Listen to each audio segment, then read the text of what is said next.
Good morning, everyone. First of all, now she told me that I have to introduce myself. I am representing Honorable Principal Secretary Public Health, Mrs. Sujata Sonik.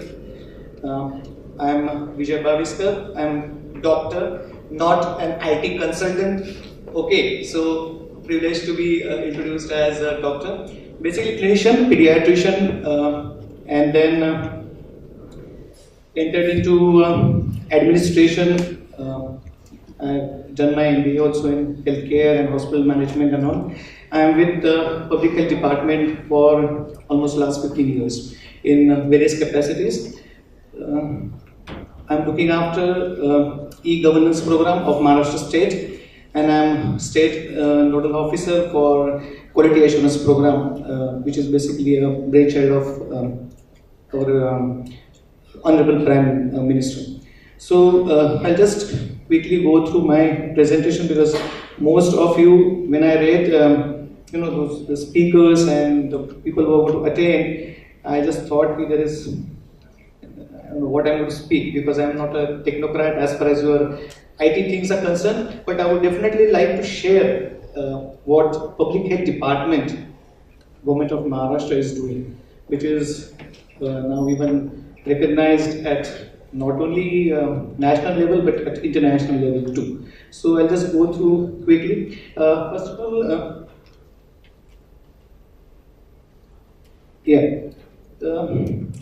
what Public Health Department, Maharashtra State covers.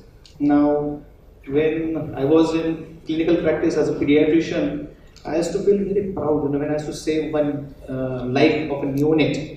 And I used to feel very, yes, I could manage to save one life.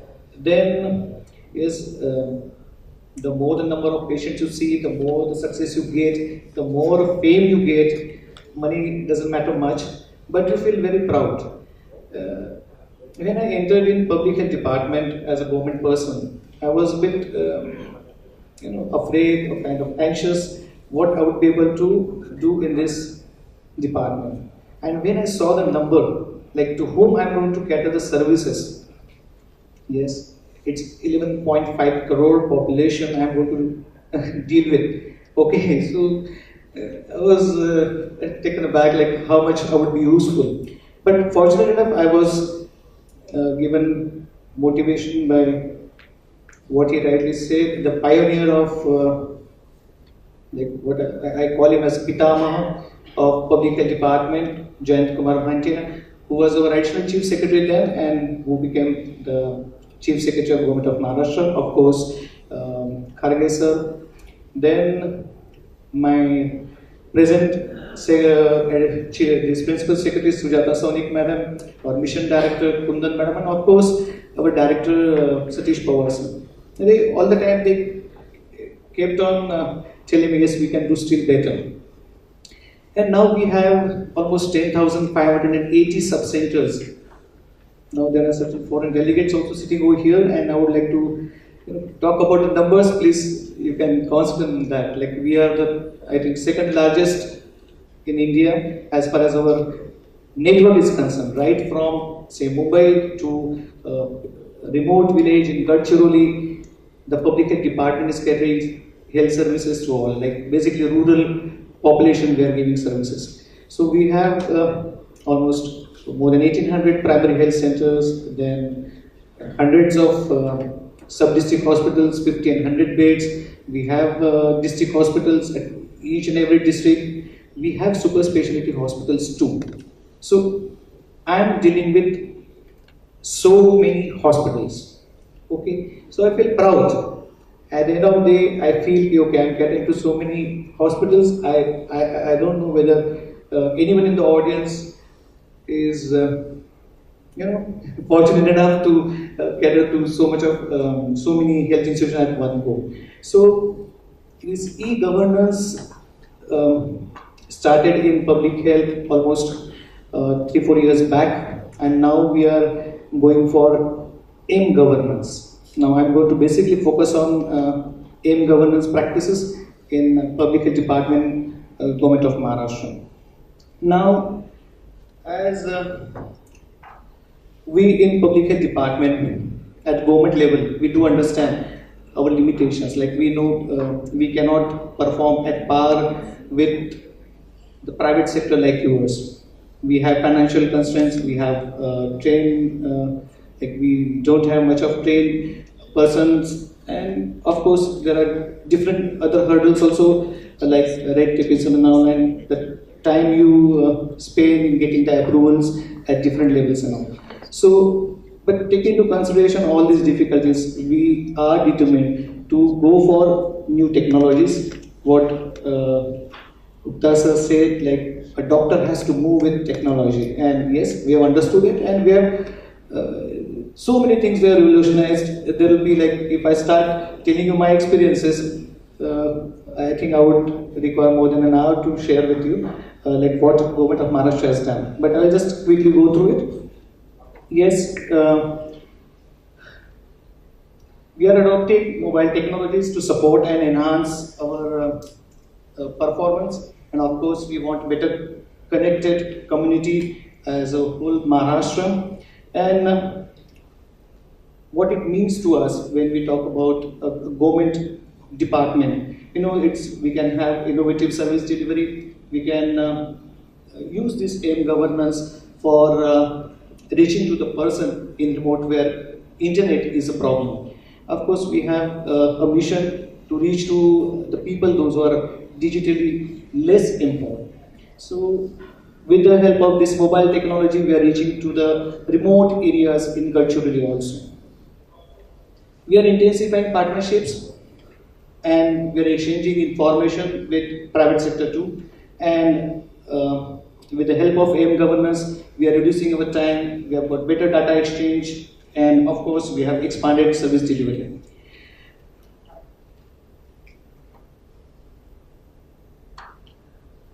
Why we have turned to mobile governance? Now, this is the scenario in India. I think we are the largest user of mobiles, so we have taken note of that, and we thought that we can use this mobile technology to improve our healthcare performance. Now, let's compare the three governments, like what we conventionally look at: C government, that's a conventional government; E government, and M government. Let me first ask you, how many of you are from government sector per se? Okay, fine. So, as we know, like as a conventional government system, it's basically a bureaucratic process. We have 8 hours and 5 days a week. We work in conventional way, and person has to visit again and again to get his work done. As far as e-government is concerned now, which is the agenda for almost all governments all over India, like it's basically process engineering, 24 hours a day, 7 days in a week, and basically we're using internet at home and public places, and of course we have to click multiple times to get our information. Now, why M government? It's a seamless navigation. All of you would agree. Okay, then it's a 24 hours, 365 days.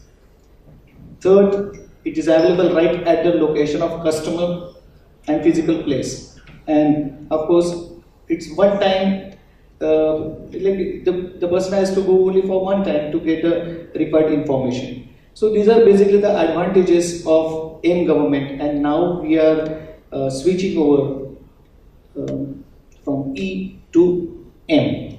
Okay, so the benefits, as you all know: wider reach, mobility, then more personalization of services, cost effectiveness, faster information flow, better management, increased democracy, and enabled green government.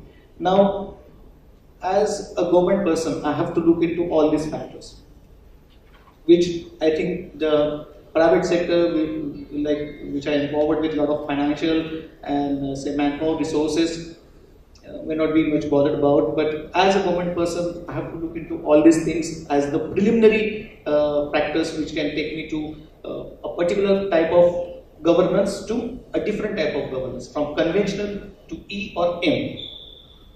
So we do know there will be additional cost in the purchase of, say, smartphones or mobiles. But believe me, we have provided smartphones to Ashas also. These are the healthcare providers who are located in remote villages. Okay, so one Asha for 1,000 population, that's a norm, and we have provided the smartphones. So Maharashtra is, I think, one of the first state where all Ashas are having smartphone. They're using mobile technology to provide services, to give information to a person who's sitting right at Mantralaya level, who can analyze at one click and form the different policies depending upon the information what we get. So this is one thing. We do understand problem of aim divide, like those who are elderly people may not be much comfortable with mobile technology. Then mobile mindsets, yes, this is also one problem which we have encountered. Like people look at mobile as a device for enjoyment, playing games and all. So how can you use it for a serious issue like health? That was also one concern. Of course, trust and security is the issue, and data overload. Like if you are bombarded with so many informative messages, then of course you're going to lose the interest, and it will basically lose the very purpose of the technology. Value chain model, I don't want to go in detail of that, because how this particular technology is going to benefit the citizens, the government, and the private sector like you, that's well understood. I don't want to talk about it. There was a confusion, like whether e-governance is different from m-governance, or like how would we correlate at a government level. Now it is a clear understanding that m-governance is not going to replace e-governance. We are taking both these governance as complementary to each other. We do understand the limitation that all applications cannot run on mobile, rather they are not supposed to run also. So taking into consideration all these things, we have developed the applications which are user friendly, customer friendly. I'll come to it quick. This all we are aware about, like what models we are using in government. Like we have government to citizen, government to business, government to employees, and of course government to government. So this is what the model, the typical model. You are all familiar with this type of model, and we are having our e-governance or m-governance model of healthcare delivery based on this particular model itself. So our government to citizen, the first and foremost important model what we are adopting is this only, and we are giving multiple services. The services which we can have is informational and educational services, interactive services, transactional services, and of course government citizen engagement. Now various types of services. When I was going through this presentation, what I thought that what I am doing right now as far as e-governance is concerned, almost everything can be done by mobile apps. Though not all the things, but most of the things can be covered up with mobile, and I think most of the things are already being covered by using this mobile technology. Like we have general information system. I'm talking about government sector at large, not specifically public health department. Like we can have information for citizens in the form of, say, weather, tourism, health, public safety, services, and all that. We can give specific information with the help of this M technology, like exchange rates, stock rates, etc. Emergency alerts. This is what attracted public health department to use this M technology. Like we can have information about the severe weather, we can have information about terrorism, fire, accidents, and epidemics. Now we are concentrating more on this, like we have the swine flu, we have bird flu, and we are using this particular technology for IC and giving health alerts and motivating people to take preventive measures. Interactive services in the form of health forms, monitoring and test. We all are well informative about it. Education services, security, filing claims and all. Again, transactional services in the form of filing, say, e-returns and all, food coupons, relief compensation, paying taxes, income tax, real estate tax and all could be done with this M technology. Now, government to government, this is again our IT department, government of Maharashtra, one of the most dynamic departments. You might be aware of that, how much IT has been involved in almost all departments, not only health, that you people must be witnessing as business partners. So, government to government interaction is one of the things which has been benefited by this M technology and of course e-governance. Then government to business in the form of your maps for transport and tourist sites, etc. Government to employer. Now we have got employee information at one go of mobile, where the employees can get information about various activities which are taking place in government, so like circulars, GRs, letters, everything available on mobile.